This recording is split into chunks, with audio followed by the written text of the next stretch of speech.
ওসমান হাদি গুলিবিদ্ধ হওয়ার ঠিক আগের দিন ঘটে যাওয়া একটি ঘটনা এখন নতুন করে আলোচনায়। সামাজিক মাধ্যমে ভাইরাল হওয়া একটি ভিডিওতে দেখা যায় পেছন থেকে এসে হাদির পকেটে একটি টাকার বান্ডিল গুজে দিচ্ছেন বিতর্কিত রাজনৈতিক ব্যক্তি মেজবাউদ্দিন সাঈদ। ভিডিওটি বহু মানুষ দেখেছেন এবং ঘটনাটি হত্যাকাণ্ডের প্রেক্ষাপটে নতুন প্রশ্নের জন্ম দিয়েছে।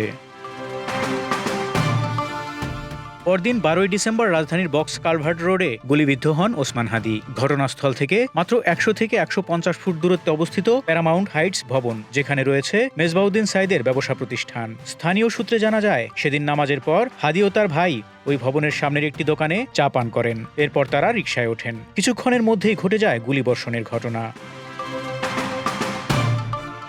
প্রবাসী সাংবাদিক জুলকারনাইন সায়ের নুরুল ইসলাম ভুইয়া ছোটনকে দীর্ঘদিন ধরেই একটি রহস্যময় চরিত্র হিসেবে উল্লেখ করে আসছেন। মেজবাউদ্দিন সাঈদের সঙ্গে এই ছোটনের ঘনিষ্ঠ সম্পর্ক রয়েছে বলে বিভিন্ন সূত্র ও ছবিতে ইঙ্গিত পাওয়া যায়।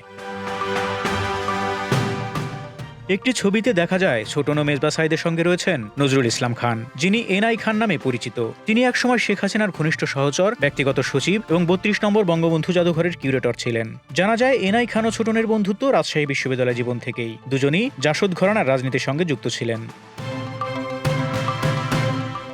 5ই আগস্টের পর এনআই খানের বিরুদ্ধে হত্যা মামলা হলে তাকে আশ্রয় দেন ছোটন এবং পরে সুযোগ বুঝে লন্ডনে পালিয়ে যেতে সহায়তা করেন বলেও অভিযোগ রয়েছে। রাজনৈতিক বিশ্লেষকদের মতে 2007-8 সালের তত্ত্বাবধায়ক সরকারের সময় ভারতের সঙ্গে সমন্বয় করে আওয়ামী লীগকে ক্ষমতায় আনার প্রক্রিয়ায় এনআই খানের গুরুত্বপূর্ণ ভূমিকা ছিল। তার নেতৃত্বাধীন ব্যাংক বহির্ভূত আর্থিক প্রতিষ্ঠান international leasing and finance services limited দেউলিয়া হওয়ার পেছনেও তার ভূমিকা নিয়ে প্রশ্ন রয়েছে। আরেকটি ছবিতে দেখা যায়, এবি পার্টির কার্যালয়ে দলটির কয়েকজন নেতার সঙ্গে উপস্থিত আছেন মেজবাউদ্দিন সাঈদ। আরও কিছু ছবিতে তার আওয়ামী লীগ ঘনিষ্ঠ বিভিন্ন নেতার সঙ্গে সখ্যতার দৃশ্য ধরা পড়েছে। একটি ছবিতে হাস্যজ্জ্বল মেজবা কেক খাইয়ে দিচ্ছেন যুবলীগ উত্তরের সাবেক সেক্রেটারি ও সভাপতি ইসমাইলকে। পাশেই দাঁড়িয়ে আছেন ঢাকা যুবলীগের সাংগঠনিক সম্পাদক ফেনীর সেলিম।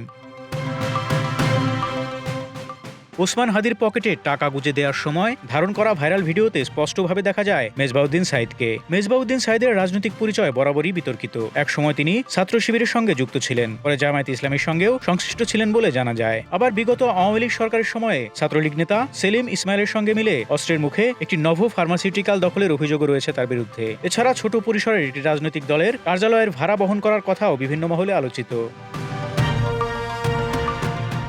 আরও উদ্বেগজনক তথ্য হল, যুবলীগ উত্তরের সাবেক সেক্রেটারি ও সভাপতি ইসমাইলের বনানীর অফিসে ওসমান হাদির হত্যাকাণ্ডে জড়িত শুটার ফয়সাল করিম ওরফে দাউদ খানের নিয়মিত যাতায়াত ছিল বলে জানা গেছে।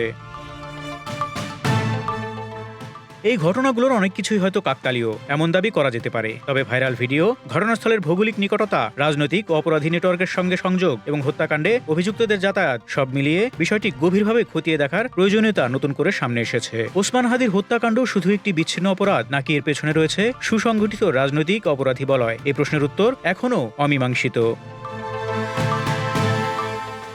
ইনকিলাব মঞ্চের আহ্বায়ক শহীদ শরীফ ওসমান বিন হাদি হত্যা মামলার প্রধান আসামি ফয়সাল করিম মাসুদের শেষ অবস্থান কোথায়, সে বিষয়ে কোনো তথ্য আইন শৃঙ্খলা রক্ষাকারী বাহিনীর কাছে নেই বলে জানিয়েছেন পুলিশের অতিরিক্ত মহাপরিদর্শক খন্দকার রফিকুল ইসলাম। তিনি বলেন, ফয়সাল করিম বাংলাদেশের সীমান্ত পার হয়ে গেছেন কিনা নাকি দেশে আছেন, এ বিষয়েও সুনির্দিষ্ট তথ্য নেই। তবে তদন্তকারী কর্মকর্তারা সর্বোচ্চ চেষ্টা করছেন। অপরাধী সম্পর্কে বিভিন্ন তথ্য পাওয়া যাচ্ছে।